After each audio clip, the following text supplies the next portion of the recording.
I have been waiting to do a video like this here where we're gonna walk through all of the steps to get a travel trailer set up at your campsite once you arrive. So we're gonna go through that. We're here camping in Custer, South Dakota. Really beautiful right now. This is my kind of climate. It is like in the low 70s. It's a dry climate too. It feels so nice and comfortable. And I'm gonna go through all the steps here of showing you how to get this travel trailer set up at your campsite, or at least all the steps that I do. So let's go.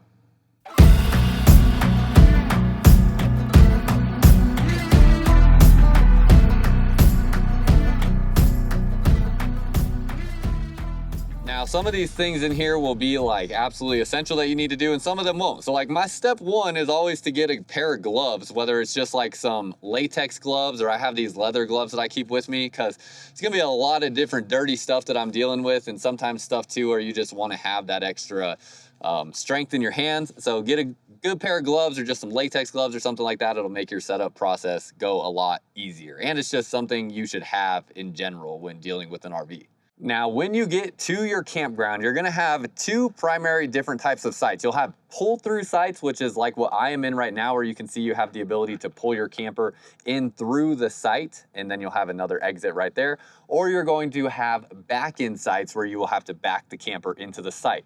Regardless of whatever your site setup is, you're going to want to identify where your power and water connections are if you are at a campground that has these connections.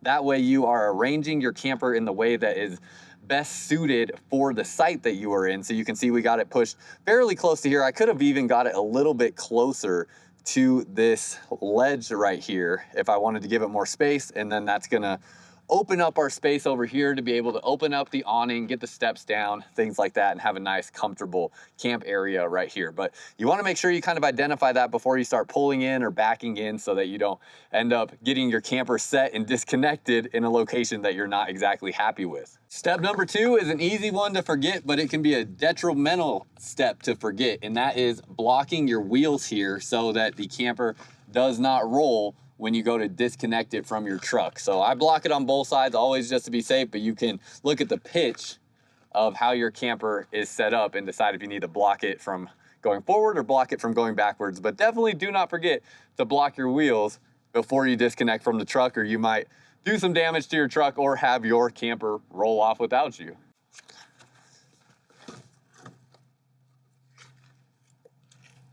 Couple things worth mentioning as we go through this. First of all, if you're looking for a new or a used RV for yourself, there is a link down below in the comments and description where you can find a Blue Compass RV dealership close to you, as Blue Compass has over 100 different stores in 33 different states across the United States.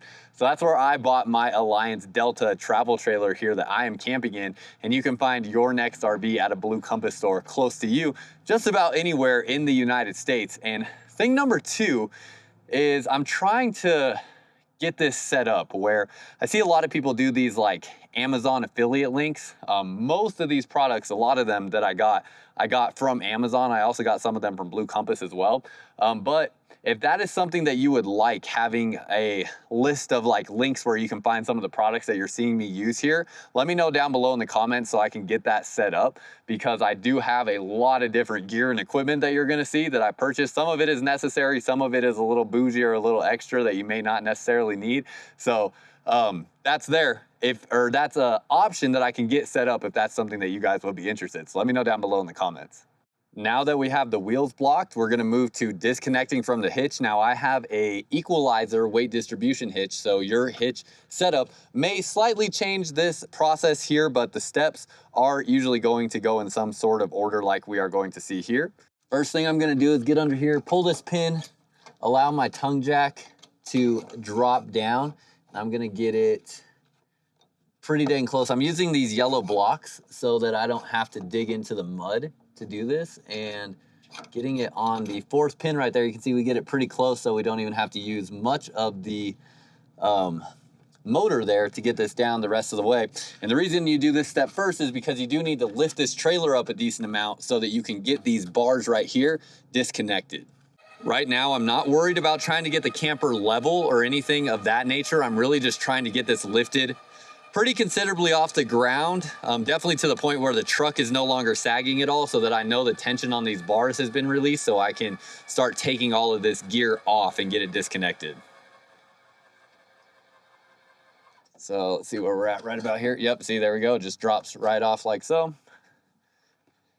Come over to the other side, do the same thing. Make sure you don't lose these pins. Keep track of where all this stuff is. And it's always good to have extra backups of any pieces like this that you could potentially lose. Ask me how I know. And ask any RVer why they would keep extras of those, because almost anybody that's been RVing long enough has lost pins like that, or pins like what you see down here.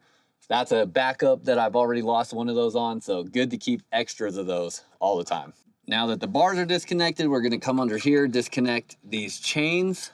These we can just let hang. So these are our safety chains. We're gonna drop those. Disconnect this here. This is your breakaway cable. So we'll disconnect that and try to do all this with one hand while I'm holding the camera. Wrap that up around there.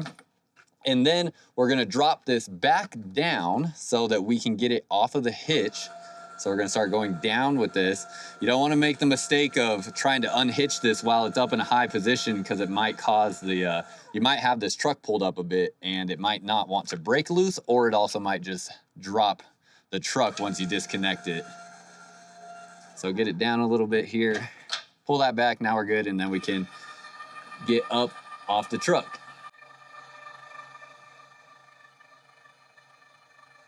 Don't forget to disconnect your power line before you pull away from the truck as well. Make sure, always good to just take your time, double check everything, make sure everything is disconnected before we pull away and separate here from the trailer. And if you have a fancy smancy truck, you can get some good camera angles here where you can just double check and make sure that everything goes smoothly as you pull away. Always good to just take as many safety precautions as you can so that you don't mess up or damage something on your camper. And now, just so we can get around with the truck without having this big bulky hitch in the way, we'll take this off, get this disconnected. And right now I don't have a good solution for where to store my weight distribution hitch, but there are some good like lockable storage solutions that can go on the A-frame of your travel trailer that you might want to look into. That would be nice to have. I kind of wish I had them. But right now I just kind of tuck and throw my weight distribution hitch like this in the bed of my truck, or I put it underneath the camper and just hope that nobody steals it. But it's heavy, so it's hard to find a good storage solution for it.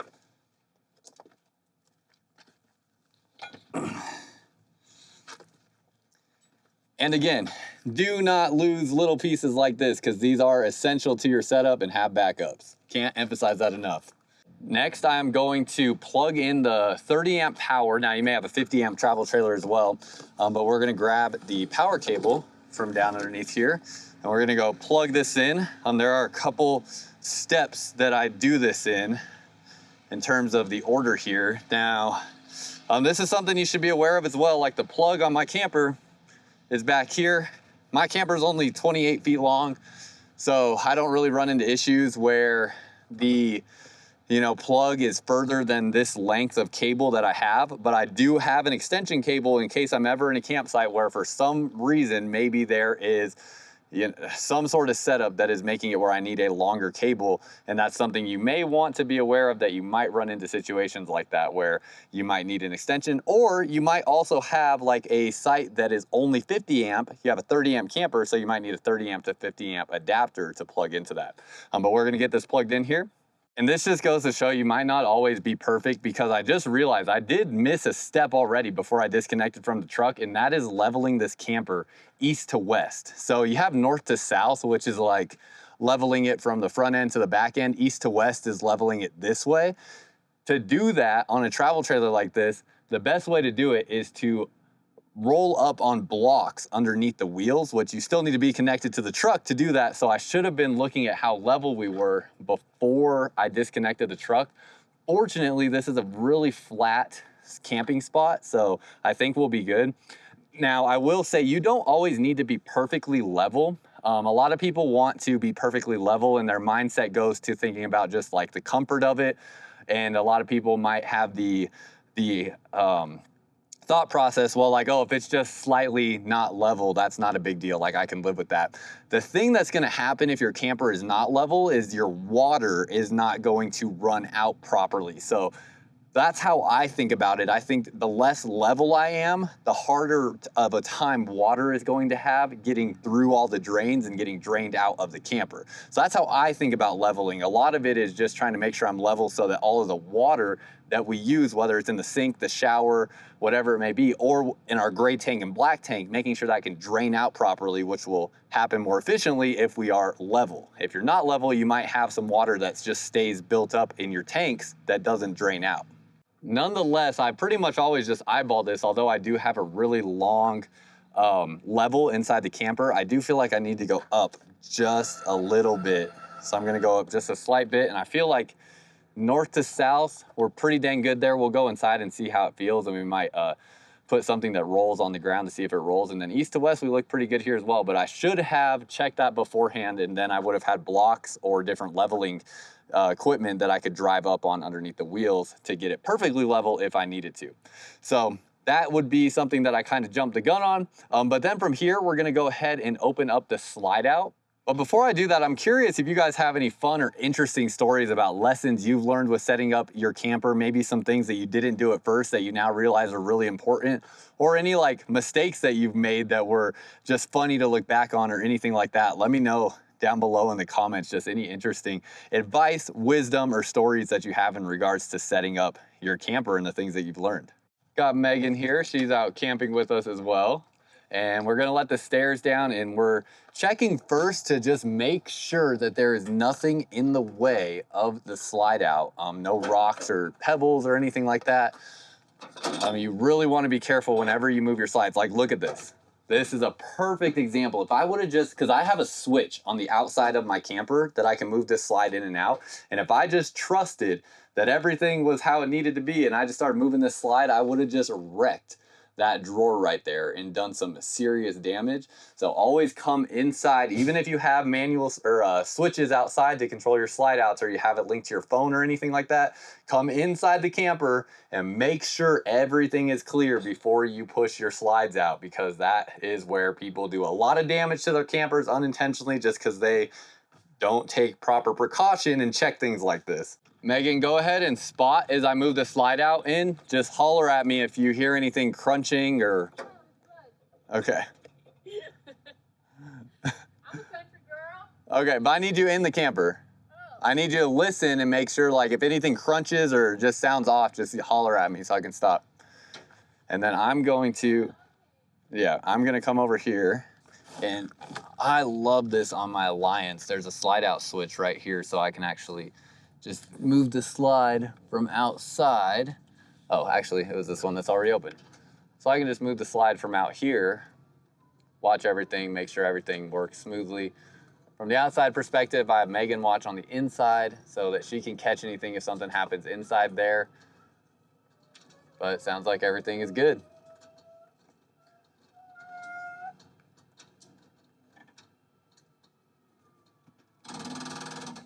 I just realized there's another step I could have done before I put the slide out box in, which is I have some wheel chocks that go between the wheels here. That would have been easier to do prior to pushing the slide out, and I just kind of did that in the wrong order there. I can still get under there and do it. That just helps the wheels from not moving so much as we're inside the camper. Not even a necessary thing to set up, but would have been easier to do that before I pushed the slide out. But we're gonna do that step, and then we'll put the stabilizer legs down here on all four corners of the camper. And while I am doing that, this is kind of how it goes whenever I'm camping with Megan, whenever my family is camping. It's usually like myself or my dad does the outside setup, and then Megan or like my stepmom, she will do the inside setup. So Megan is gonna start going through things in here, just getting it cleaned up in here, getting things organized and kind of set up the way we want it inside. There's not like a whole lot of, set and required steps for the inside setup. It's more just things to your comfort. So she's just getting this interior space comfortable for us. Could you open up the windows though, so we can start getting some air flowing through here? That's definitely something to do. And then I'll keep working on the outside. Here's the level that I keep with me, so we could check and see, like, east to west, we are not perfectly level. We're kind of close, but it would need to come up on the slide out side just a little bit to get to level. And then north to south, we also are not perfectly level. So looks like the back end of the camper would need to come up, or the nose would need to go down just a little bit to get to level. Go ahead and drop this down just a little bit to try to get that closer to level there. Just kind of eyeballing it. Definitely has been handy getting some tubs like this that I can load equipment in, that stores in my pass-through storage, so keep some of these things in here a little bit more organized. I kind of skipped this step too, but make sure your battery disconnect switch is on. I didn't think about this step or mentioning it because mine was already turned on when we got here, especially because our refrigerator runs off the 12-volt system, so I just had it on as we were driving. But that is something too, you want to make sure your battery disconnect switch is on when you get set up at camp. Now, I'm even getting a little slightly confused right now. We had to really rush to get out the door on this trip, which I hate doing, but we just had some unfortunate circumstances that kind of pushed us to get out a little bit more quickly than we wanted. So I didn't really get to go through and check and make sure that like everything was in the camper that I needed. And the blocks that I usually put underneath the stabilizer leg so that the leg doesn't have to extend so far down, I can't find those. They're like little Camco blocks, and I know I own them because I've used them before, and I can't find them right now. So I'm gonna keep looking a little bit longer, but if I don't have them, I'm just gonna have to put the stabilizer legs down without them. That being said, I do have these little snap pads on the legs, so they do get a pretty good solid contact point with the ground there regardless. It just makes it so they don't have to go so far down to the ground. Now, some people might also just keep wood blocks, like 2x4s or something like that, in the bed of their truck. That's perfectly acceptable too. That would work just the same. I just can't find this equipment that I thought I had stored in the camper. And there they are, I found them. They were next to the bed. Our blocks underneath there, and every camper that you look at will come with some sort of manual tool like this to drop your manual stabilizers. You might also have an electric stabilizing system on your camper. I don't use that though. I just use a nice handy dandy drill, and then with an Alliance camper, it actually comes with this bit here that fits perfectly on here. And then we just got to be mindful as these go down, they can start to lift the camper a little bit. You don't want to fully lift the camper all the way off the ground, but it can mess with the leveling of the camper as you start to, you know, be more forceful with how these are being pressed into the ground.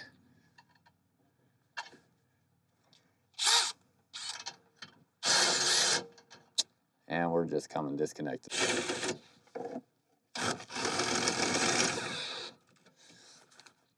You know, at first I kind of was more on the side of wanting electric stabilizers. Then I realized this method here is way faster than electric stabilizers. So I'm not mad about having manual stabilizers whatsoever. Now I'm gonna be mindful with how this RV was kind of leveled. I don't wanna be pushing up on the front end too much because we already kind of tried to correct for the front end needing to come down. But I do want it going more towards me, like east to west. I want it leaning this way a little bit. I want it leaning towards the campsite. So when I go to that other side over there on both the front and the rear, I am gonna try to push it up just a little bit to correct for it not being perfectly level east to west. But again, just subtle movements. I'm not trying to lift the camper off the ground.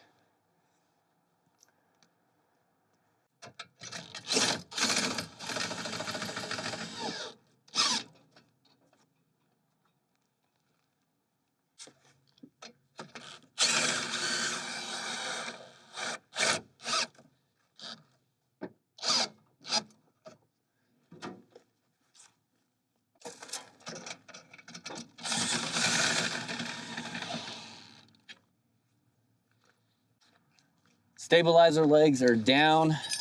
These again, not completely necessary, but I'm gonna go ahead and just set them up so that we can get a little bit less wobbliness in the camper, basically, and just get these wheels a little bit more solidly locked here in position. So get this down underneath here.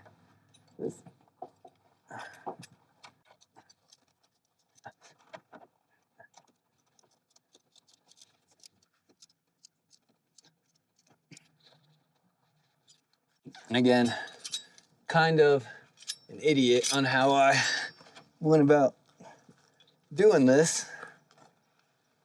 We're gonna have to get sat down underneath here and do it this way.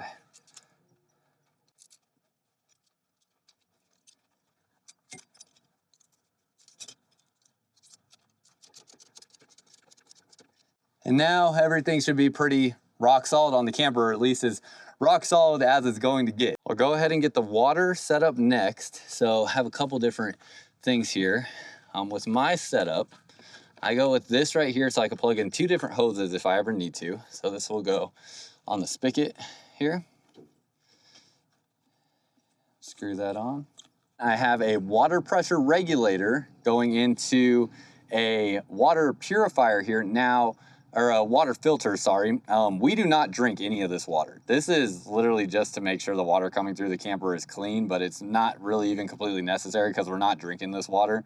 We'll get bottled water. But it still is just a peace of mind thing to know that the water coming through the shower and the sinks and everything like that, even just for like brushing our teeth if we use that water, has some sort of filter that it's going through. And a water pressure regulator is like an absolute mandatory piece of equipment. Even just a little cheap one like this works just fine, but they have ones with gauges on them and stuff like that as well if you wanted something of that nature. And I will test the water before we hook up to the camper. So turn that on, send it through here. That there needs to be, looks like we're good. Yep, got water. Let it kind of get all the air out and whatnot. And then once we just have a good consistent stream here, we'll get it hooked up into the camper. Thing about having this tool here is that I can just leave this spigot open and just close that latch right there, as opposed to having to come and twist that thing, you know, multiple times over to get the spigot closed versus just one little quick easy switch there to close it off. Pretty important to know your camper decently well and like take videos when you do your walkthrough of your camper for the first time, just in case you might forget something. Like my stickers fell off indicating what these different valves are. Now I know the one with this little metal grate in here, mind you, that's always good to check and make sure there's nothing blocking that up or anything of that nature. But I know that is my city water connection, so I'm gonna plug into there right there, and we will start to get water going through. But obviously, make sure the water's off when you go to do that. And I use this 90-degree elbow when I plug it in there. Now, it doesn't really matter with this kind of hose here, but it just makes it so that your hose and this, more importantly, this part right here doesn't have a lot of tension on it, and it's not like sagging it so much, versus if I didn't have the 90-degree hose, you would have a little bit more tension there, which could potentially cause issues over time. Hooked up now, make sure that I'm in the city fill or dry camp because I'm not trying to fill the freshwater tank, and then I'm gonna turn the water on and I'm gonna come back over here and I'm gonna check and make sure everything's operating smoothly, because I have had instances where turn this water on and then water started leaking and I had to unscrew everything here and get behind there, and it turned out that as I was screwing this, it was actually unscrewing the screw from the back where that was connected, and it allowed water to start leaking out. But looks like we got water flowing through there. We got water going into the system, and we should be good. So what I will do is I'll come around this way. We'll go inside and we'll start opening up different water valves inside the camper to get air out of the water lines and just to make sure everything is flowing through there smoothly. So I'll come in here. Got water. Good to go. Go back to the bathroom. Open this up. Oh, we need to clean that sink. Got water. Seems like we're good. Last thing, coming to the shower. Got water. And we're good. That's all of our water sources. We do have outside water connections as well, but we don't really use those all that much. How's it coming along in here? It's coming along. Yeah? You know what is gonna be the death of me? What's that? Putting on that sheet. Oh, the bed sheet? Yeah, we just washed our entire bedding set. And yeah. Well, it looks like you did it. You didn't put the sheet on yet? I did. Oh, but you did it? Yeah, I did. Oh, but good it job. kept popping up from side to side. I could have helped you. Well, you did it. Good job. Now, unless I think of something else, at this point, we are pretty much set up for camp, and everything else beyond this is just going to be like comforts and optional things. They're nothing that's like required to set up your camper. So things like we have a griddle cooktop that we cook on. We have a propane quick connect line right here that will go in underneath the camper here to set up that griddle cooktop. We have our camp tables down underneath here that we will get set up. I'm just hesitant on like how much I want to set up because we're about to go to dinner and it's not really necessary that we have all that stuff set up. Plus, I don't know quite what the weather's going to be like here, if it's going to be windy or anything like that. So I don't like to get too much set up when we're just about to leave and we don't know what the weather's going to be. We haven't looked into that and things of that nature. So I might come back and show you everything once we get the rest of all our comfort stuff set up, because we got like camping chairs here. Like I said, the tables, we got a little, this has a fire pit here, but if they didn't have a fire pit, we have a slinky stove inside of there that we can get set up. And that is pretty much everything. I also just do some walk arounds and make sure that everything's good. Now, the sewer hose is another thing where we don't need to set that up right now. The reason why, some people will go right away to setting this up. You do not want your valves open all the time. You don't want your black and gray tanks valves open and just that water continually flowing out into the space, because what's gonna happen is, the easiest way I can explain this is like, if you take a shower and in your shower, let's say you have longer hair and you have hair that builds up at the base of your shower, if you don't have a layer of water there to kind of sweep that hair out, it's just gonna stick to the base of your tub on your shower and it's not ever gonna move. That is every particle, every bit of anything that goes through your toilet, your shower, your sinks, all that will happen inside of your tanks in your RV, your black tanks and gray tanks. All that sediment and different, just gross stuff that will go down into your tanks will all just sit there and it won't have enough water to sit in to carry it out of the tanks. So we actually don't even hook up our water hoses, or our sewer hoses, I mean, until like our tanks are about at least a third full, and then we might hook them up, because we want there to be a good amount of water in the black tank and the gray tank. In fact, I'm probably gonna go inside the camper here. Let's just go ahead and do it. I will go hold the water down on the toilet for a little bit just to get some water flowing into the black tank and make sure there's a decent amount of water in there. We want there to be a good considerable amount of water in these tanks. You don't want them to just have no liquid sitting in there. So hold that closed. And this even still is like Megan and I, like here at this campground, there's bathrooms out there. There's public bathrooms and we will go and use those to go number 2. So we do not poop in our RV. That's just keeping longevity with the RV, making sure it doesn't smell too crazy in here or anything like that. And it's just more comfortable for us. So, but even still, I'm gonna let a considerable amount of water fill these tanks so that they don't have any, whatever goes down there. Sometimes we will put toilet paper down there and stuff like that. And that toilet paper will stick to the base of your tank or to the sides of your tank and stuff like that if you don't have a good layer of water in the tank. And with my camper here, that is pretty much it. I have a tankless water heater, so I don't need to do anything with the water heater right now. We'll just turn that on when we need hot water. Again, we don't have the AC on right now, and everything else beyond this is just getting the comforts of camp set up the way we want it, which I'll show you that once we go through all those steps. But that is all of our steps from start to finish to getting our camper all set up and ready to use at our campsite. Couple other things that are worth considering. This just depends on how safe and precautious you want to be. Having a hitch lock is something you can get for your camper, so that can go up in here so that nobody is able to hitch up to your camper. So you can lock that there.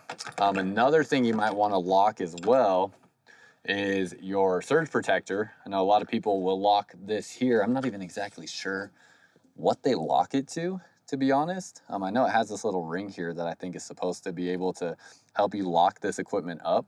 But that is something as well where this is kind of a expensive piece of equipment. So if you want to lock that up, that is something that you can also do. These little white spots sticking out of the ground, that is going to be where your sewer connections are. So you feed your sewer hose into that there. And I think that is just about everything. I think that is it. Trying to make sure I don't forget anything for y'all. But it's a lot of stuff. It's definitely a lot of steps, a lot to remember. And I have yet to actually make like a formal list of things that I go through. So this is all just going off of just experience and just what I know in my head to do. So if I missed anything, or if you think there's anything that's really important that I didn't mention, let us know down below in the comments and add that information down there for the audience watching. Other things that are worth considering, this just depends on how safe and precautious you want to be. Having a hitch lock is something you can get for your camper, so that can go up in here so that nobody is able to hitch up to your camper. So you can lock that there. Another thing you might want to lock as well is your surge protector. I know a lot of people will lock this here. I'm not even exactly sure what they lock it to be honest. I know it has this little ring here that I think is supposed to be able to help you lock this equipment up. But that is something as well where this is kind of a expensive piece of equipment. So if you want to lock that up, that is something that you can also do. These little white spots sticking out of the ground, that is going to be where your sewer connections are. So you feed your sewer hose into that there. And I think that is just about everything. I think that is it. Trying to make sure I don't forget anything for y'all. But it's a lot of stuff. It's definitely a lot of steps, a lot to remember. And I have yet to actually make like a formal list of things that I go through. So this is all just going off of just experience and just what I know in my head to do. So if I missed anything, or if you think there's anything that's really important that I didn't mention, let us know down below in the comments and add that information down there for the audience watching.